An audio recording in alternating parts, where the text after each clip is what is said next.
Hello everyone. स्वागत है आप सभी का स्टेप टू सक्सेस क्लासेस में डेली करंट अफेयर सीरीज में। आज के वीडियो में हम लोग एक से तीन, एक दो और तीन दिन का करंट अफेयर्स डिस्कस कर रहे हैं अप्रैल का। ठीक है, अप्रैल मंथ का ये पहला वीडियो है। स्टार्ट करते हैं अपने आज के करंट के पहले क्वेश्चन से। पहला क्वेश्चन है, यूनेस्को ने ग्लोबल जियो पार्क नेटवर्क में कितनी नई साइटें जोड़ी हैं? ऑप्शन है 15 साइट है, 16 साइट है, 17 साइट है और 18 साइट है। तो इसका जो सही जवाब है ऑप्शन डी है। यूनेस्को ने अपने ग्लोबल जियो पार्क नेटवर्क में कुल 18 नई साइटें अभी जोड़ने का निर्णय लिया हुआ है। ये यूनेस्को का जो कार्यकारी बोर्ड है, वर्किंग बोर्ड जो है, एग्जीक्यूटिव बोर्ड जो है, उसने 18 साइटों को जोड़ने का निर्णय लिया है। और इन 18 साइटों को जोड़ने के बाद अब जियो पार्कों की जो कुल संख्या है वो 213 तक पहुंच गई है। और ये जियो पार्क जो है वो कुल 48 देशों में फैले हुए हैं। ठीक है, नए जियो पार्क जो हैं वो ब्राजील, चीन, Croatia, Denmark, Finland, France, Greece, Hungary, Poland, पुर्तगाल और स्पेन में स्थित हैं। ठीक है, बाकी ये जियो पार्क जो हैं वो स्थानीय समुदायों की महत्वपूर्ण भूवैज्ञानिक विरासत के संरक्षण को सार्वजनिक पहुंच और विकास के लिए एक स्थायी दृष्टिकोण के साथ जोड़कर सेवा प्रदान करते हैं। ठीक है, ये रीजनल जो ग्रुप्स हैं उनके लिए बहुत हेल्पफुल है। इसके अलावा एक इंपॉर्टेंट फैक्ट है कि यूनेस्को के 2 सदस्य देश जो हैं वो पहली बार इस नेटवर्क में शामिल हो रहे हैं। और ये दो देश जो हैं वो है न्यूजीलैंड और फिलीपींस। यहाँ थोड़ी सी हमने कोशिश की है ग्लोबल जियो पार्क की डेफिनेशन लिखने की। ये ग्लोबल जियो पार्क जो है वो एकीकृत इंटीग्रेटेड भूवैज्ञानिक क्षेत्र होते हैं जहां अंतरराष्ट्रीय भूगर्भीय महत्व के स्थलों व परिदृश्यों का सुरक्षा, शिक्षा और टिकाऊ विकास की समग्र अवधारणा के साथ प्रबंधन मैनेजमेंट किया जाता है। तो ऐसे स्थलों को क्या जियो पार्क के अंतर्गत काउंट करते हैं। ठीक है, अगला क्वेश्चन देखते हैं। कॉन्गो लोकतांत्रिक गणराज्य डेमोक्रेटिक रिपब्लिक ऑफ कॉन्गो की नए प्रधानमंत्री के रूप में शपथ ली है। नाम बताना है आपको। ऑप्शंस हैं जूडिथ सुमिनवा तुलुका, रेमंड एनोंग सिमा, जेवियर मॉयली और जेम्स मॉरे। तो सही जवाब जो है ऑप्शन ए है। ये जूडिथ सुमिनवा तुलुका जो है ये कॉन्गो लोकतांत्रिक गणराज्य के नए प्रधानमंत्री के रूप में इन्होंने शपथ ली है। जबकि ये 3 जो और नाम हैं ये 3 अन्य देशों के प्रधानमंत्री हैं। इसके अलावा ये जूडिथ सुमिनवा तुलुका जो है ये कॉन्गो लोकतांत्रिक गणराज्य की पहली महिला प्रधानमंत्री, फर्स्ट वुमेन या फर्स्ट लेडी प्राइम मिनिस्टर जो है वो नियुक्त हुई है। यहाँ पे मैप में हमने आपको कॉन्गो की पोजीशन दिखाई है।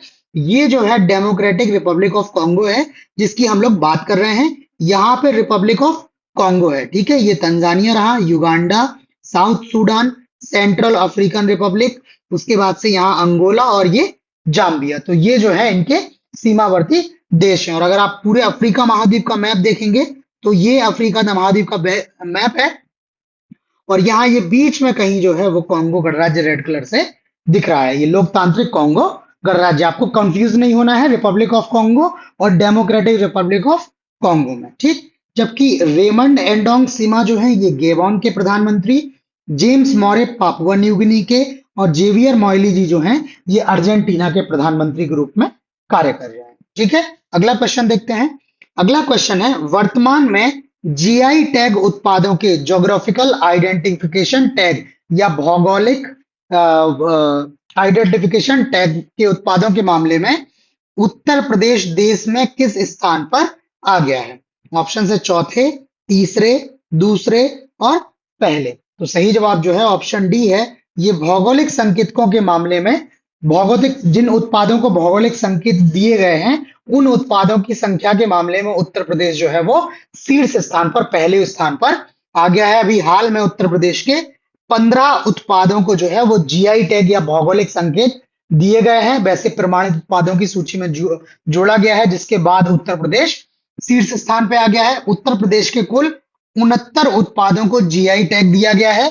जबकि तमिलनाडु जो दूसरे स्थान पर है यहाँ के करीब 58 उत्पादों को जीआई टैग दिया गया है। तो उत्तर प्रदेश जो है वो तमिलनाडु को पीछे छोड़कर शीर्ष स्थान पर काबिज हो गया है। और अगर उत्तर प्रदेश की बात करें तो वाराणसी जो है वो अग्रणी है। वाराणसी के करीब 30 उत्पाद जो हैं जिनको जीआई टैग दिया हुआ है और शायद वाराणसी जो है वो अकेला ऐसा जो स्थान हो गया जहां की वस्तुओं को सबसे ज्यादा जीआई टैग दिए गए हैं। और जो नए 15 जीआई टैग दिए हैं वो यहाँ पे हमने आपको लिस्ट दी है, जिसमें बनारस की ठंडाई, बनारस की सहनाई और चिरई गांव, करौंदा, बनारस भित्ति चित्र, ये सारे जो है लिस्ट दी गई हुई है। अगर आप ये लिस्ट चाहते हैं तो आप वीडियो को पॉज करके स्क्रीनशॉट ले सकते हैं। अदरवाइज ये हमारा यहाँ पर टेलीग्राम का नंबर, यूजर नेम दिया हुआ है, ग्रुप का यूजर नेम, नीचे व्हाट्सएप नंबर भी दिया है। इनसे आप जुड़ के ये जो भी कंटेंट हम लोग आपको डिस्कस कर रहे हैं, जो भी क्वेश्चंस, जो भी डिटेल, वो सब पीडीएफ के फॉर्म में आप ले सकते हैं। वीडियो डिस्क्रिप्शन में भी हमने अपने टेलीग्राम ग्रुप का लिंक दिया हुआ है। आप उस लिंक के माध्यम से हमसे जुड़ के ये सारी पीडीएफ जो है एज इट इज ले सकते हैं। ये मोबाइल फ्रेंडली है, आप मोबाइल पे इजीली इन पीडीएफ से पढ़ाई कर सकते हैं। अगला क्वेश्चन है, वित्त वर्ष 2023-24 में भारत का रक्षा निर्यात कितने हजार करोड़ रुपए तक पहुंच गया है? ऑप्शन है 20,083 करोड़, 21,083 करोड़, 22,083 करोड़ और 23,083 करोड़। अब ऑप्शन आप देख के सोच रहे होंगे कि बहुत क्लोज हैं, बट परीक्षा में आपको लगभग ऐसे ही ऑप्शन मिलेंगे। तो जब तक आपको लगभग एक्यूरेट फिगर नहीं याद होगा तब तक आप टिक नहीं लगा पाएंगे। तो इसी वजह से हम क्वेश्चंस में ऑप्शंस भी इसी तरह से दे रहे हैं, ताकि आपको एक आइडिया रहे कि परीक्षा में ऑप्शन अगर आएगा तो किस तरह से आएगा। तो इसका जो सही जवाब है ऑप्शन बी, वित्त वर्ष 2023-24 में भारत का जो रक्षा निर्यात है वो 21,083 करोड़ तक पहुंच गया है। और भारत ने अपने रक्षा निर्यात में करीब 32.5% परसेंटेज की वृद्धि दर्ज की है। और ये सुधार जो हुआ है, जो निर्यात में बढ़ावा हुआ है, वो नीतिगत सुधार, पॉलिसी के लेवल पे जो अमेंडमेंट्स हुए हैं और कारोबार करने में जो आसानी हो रही है, जो ईज ऑफ डूइंग बिजनेस है, उसके कारण जो है ये भारत ने लक्ष्य हासिल किया हुआ है। ठीक है, अगला क्वेश्चन है, हॉकी इंडिया अवार्ड्स 2024 में पुरुष और महिला वर्ग का सर्वश्रेष्ठ खिलाड़ी चुना गया है। ऑप्शन है हार्दिक सिंह और दीपिका सोरेंग, पी आर श्रीजेश और सलीमा टेटे, हार्दिक सिंह और सलीमा टेटे, पी आर श्रीजेश और दीपिका सोरेंग। तो सही जवाब जो है इसका ऑप्शन सी, ये हार्दिक सिंह और सलीमा टेटे जी ने क्रमशः पुरुष और महिला वर्ग का सर्वश्रेष्ठ खिलाड़ी का पुरस्कार जीता हुआ है हॉकी इंडिया अवार्ड्स 2024 में। ठीक है, ये जो अवार्ड्स हैं ये 31 मार्च को आयोजित किए गए। ठीक है, और इनको छठे वार्षिक हॉकी इंडिया अवार्ड्स में पुरुष और महिलाओं के बीच प्लेयर ऑफ द ईयर 2023 नामित किया है। बाकी जो अवार्ड्स हैं उनकी लिस्ट लगाई है, जिसमें goalkeeper of the year P R Sreejesh हैं, defender of the year Harmanpreet Singh, midfielder of the year Hardik Singh, forward of the year Abhishek. इस तरह से ये सारे नाम लिखे हुए हैं। और यहाँ सबसे इंपॉर्टेंट ये है, Major Dhyanchand lifetime achievement award, ये अशोक कुमार जी को इस पुरस्कार से सम्मानित किया गया है। ठीक है, अगला क्वेश्चन देखते हैं। अगला क्वेश्चन है, हाल ही में चर्चित कच्चा तीवू, कच्चा तीवू भी बोल सकते हैं और कच्चा थीवू भी बोल सकते हैं, ताकि जगह था भी बोल सकते हैं, द्वीप किस देश में स्थित है? मालदीव, म्यांमार, श्रीलंका और सेशेल्स। तो सही जवाब जो है इसका ऑप्शन सी, ये कच्चा तीवू या कच्चा तीवू द्वीप जो है वो श्रीलंका देश में स्थित है। और ये द्वीप भारत और श्रीलंका के बीच जो पाक जलडमरू मध्य है, उस जलडमरू मध्य के बीच में फैला हुआ एक निर्जन द्वीप, अनइनहेबिटेटेड जो है द्वीप है। यहाँ पर कोई लोग जो है निवास नहीं करते हैं। यहाँ पर केवल एक सेंट एंथनी चर्च है, जिसका निर्माण 20वीं सदी में हुआ था। बस यही एक निर्माण इस द्वीप पर है। बाकी इस द्वीप पर किसी तरह का कोई कंस्ट्रक्शन नहीं है, ना ही कोई ये लोग रहते हैं। और अभी जो है वो कुछ दिनों पहले जो है ये काफी चर्चा में रहा है। ठीक है, इस द्वीप पर भारत और श्रीलंका दोनों अपना अधिकार का दावा करते रहे हैं। कारण लिखे हैं कि 1505 से 1658 तक पुर्तगालियों के कब्जे के कारण श्रीलंका बोलता है कि ये हमारा हमारा टेरिटरी है, जबकि भारत जो है वो रामनाथ के राजा के कब्जे के कारण इसे अपनी संपत्ति के रूप में मानता था। परंतु 1974 में भारत और श्रीलंका के प्रधानमंत्रियों के बीच में एक समझौता हुआ, जिसके तहत ये भारत सरकार ने श्रीलंका को ये द्वीप सौंप दिया है। और तब से 1974 से ये इस द्वीप पर श्रीलंका का अधिकार है। हालांकि भारतीयों को यहाँ पर मछली पकड़ने का, अपने जाल वगैरह सुखाने के लिए अधिकार दिए गए हैं। ठीक है, और ये बहुत पुराना विवादित स्थल है जो दोबारा से अभी बीच में चर्चा में रहा। अगला क्वेश्चन देखते हैं। अगला क्वेश्चन है, विश्व बैंक ने वित्तीय वर्ष 2025-26 के लिए भारत की आर्थिक वृद्धि दर कितने प्रतिशत होने का अनुमान लगाया है? 6.4%, 6.5%, 6.6% और 6.7%। तो सही जवाब जो है ऑप्शन सी। ये विश्व बैंक ने फाइनेंशियल ईयर 2025-26 के लिए भारत की जो आर्थिक वृद्धि दर है वो 6.6% का जो है आकलन दिया हुआ है। इन्होंने ये जो अनुमान है अपने पूर्व अनुमान जो था उसका 20 आधार अंक बढ़ाकर 6.6 मतलब 6.4 से 6.6% कर दिया है। ठीक है, जबकि इन्होंने 2024-25 के लिए भारत की विकास दर जो है 7.5% आंकी है। ठीक है, जबकि राष्ट्रीय सांख्यिकी कार्यालय जो है एनएसओ जो है उसने 7.6% आंकी है, जबकि आरबीआई ने रिजर्व बैंक ने जो है वो 7.3% आंकी है। तो अब जो इसके पहले भी जो है एस&पी स्टैंडर्ड एंड पुअर की रेटिंग आई थी, तो सारी जो बड़ी बड़ी जो एजेंसियां हैं जो आर्थिक विकास की दरें घोषित करती हैं वो लगातार भारत की विकास दर पर जो है वो विश्वास जाहिर कर रही हैं और भारत को अच्छी रेटिंग जो है दे रही हैं। और ये जो लोग बोल रहे हैं कि भारतीय अर्थव्यवस्था जो है वो ठीक नहीं है, वो काफी हद तक उनके सवालों का जवाब दे देती है। अगला क्वेश्चन है 10,000 मेगावाट नवीकरणीय ऊर्जा रिन्यूएबल एनर्जी क्षमता वाली पहली भारतीय कंपनी बनी है। Adani green, Tata power, Reliance power और एनटीपीसी। तो इसका सही जवाब जो है ऑप्शन ए है।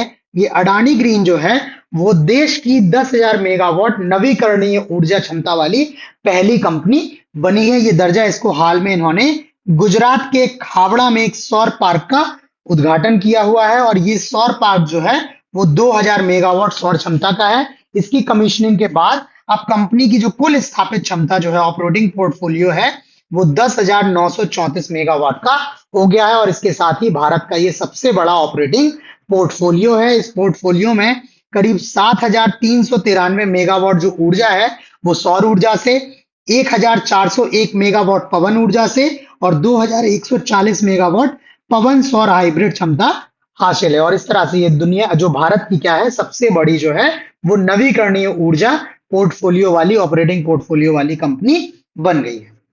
अगला क्वेश्चन है मियामी ओपन पुरुष युगल मेंस डबल खिताब किस जोड़ी ने जीता है? जेनिक पापी और ग्रिगोर दिमित्रोव, रोहन बोपन्ना और ग्रिगोर दिमित्रोव, रोहन बोपन्ना और मैथ्यू एब्डेन, इवान डोडिग और ऑस्ट्रिन क्रॉजिसेक। तो सही जवाब जो है ऑप्शन सी, ये रोहन बोपन्ना और मैथ्यू एब्डेन की जोड़ी ने मियामी ओपन पुरुष युगल मेंस डबल का खिताब जो है इन्होंने जीता हुआ है। ये खिताब इन्होंने 30 मार्च को जीता हुआ है।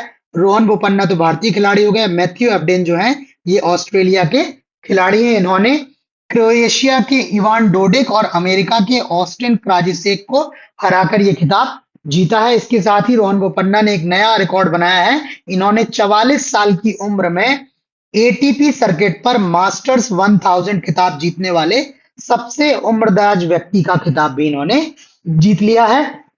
और ये लिएंडर पेस के बाद सभी 9 एटीपी मास्टर्स 1000 स्पर्धाओं के फाइनल में पहुंचने वाले दूसरे भारतीय भी बन गए। तो इसके पहले ये दर्जा केवल लिएंडर पेस के पास था, अब रोहन बोपन्ना भी ऐसा करने वाले दूसरे भारतीय बन गए। ठीक है, नेक्स्ट क्वेश्चन डिस्कस करने से पहले मैं आपसे बता दूं कि ये जो भी हम लोग क्वेश्चंस डिस्कस कर रहे हैं इनमें जो भी संभावित आंकड़े हैं, जो भी संभावित डेटा है, फैक्ट है, वो सब हम आपको बताने की कोशिश करते हैं।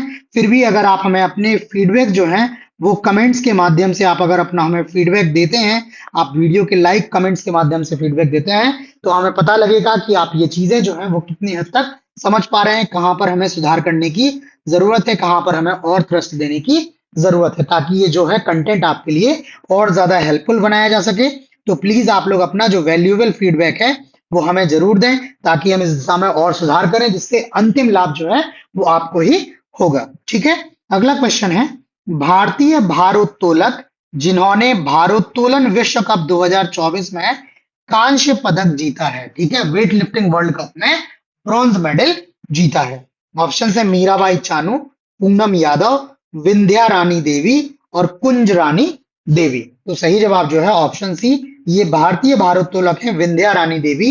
इन्होंने भारोत्तोलन विश्व कप 2024 में कांस्य पदक जीत लिया है। ये जो विश्व कप है, इसका आयोजन 31 मार्च से 11 अप्रैल 2024 के बीच फुकेट थाईलैंड में किया जा रहा है, जिसमें विंध्या रानी देवी ने 55 किलोग्राम की जो कैटेगरी है, 55 केजी की कैटेगरी है, इसमें इन्होंने कुल 196 किलो, 83 किलो प्लस 113 किलो वजन उठाकर कांस्य पदक जीता है। जबकि स्वर्ण पदक की अगर बात करें तो उत्तर कोरिया की खिलाड़ी है कांग होंग ग्योंग, इन्होंने 234 किलोग्राम, 103 प्लस 131 किलोग्राम उठाकर स्वर्ण पदक। जबकि रोमानिया की कैम्बेई मिहेला वेलेंटिना ने 201 किलोग्राम, 91 प्लस 110 किलोग्राम उठाकर रजत पदक या ब्रॉन्ज वो सिल्वर मेडल इन्होंने जीता हुआ है।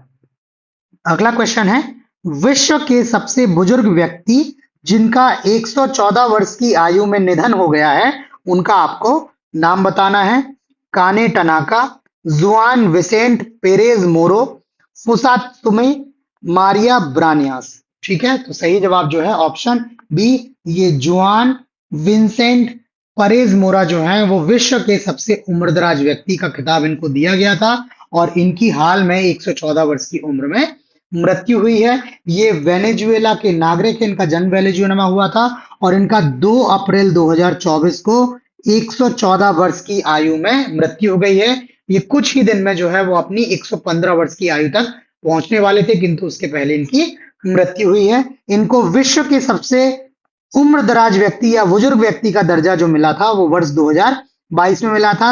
जब इनको 4 फरवरी 2022 को यह दर्जा दिया गया, उस समय इनकी उम्र जो है वो 112 वर्ष 253 दिन की थी और इनका जन्म जो है वो 27 मई 1909 को वेनेजुएला के तचेरा राज्य में हुआ था। तो इनका 27 मई को जन्म हुआ था और 2 अप्रैल को जो है इनका निधन हो गया। तो लगभग अपने 115वीं वर्षगांठ के 2 महीने पहले इनकी क्या है, मृत्यु।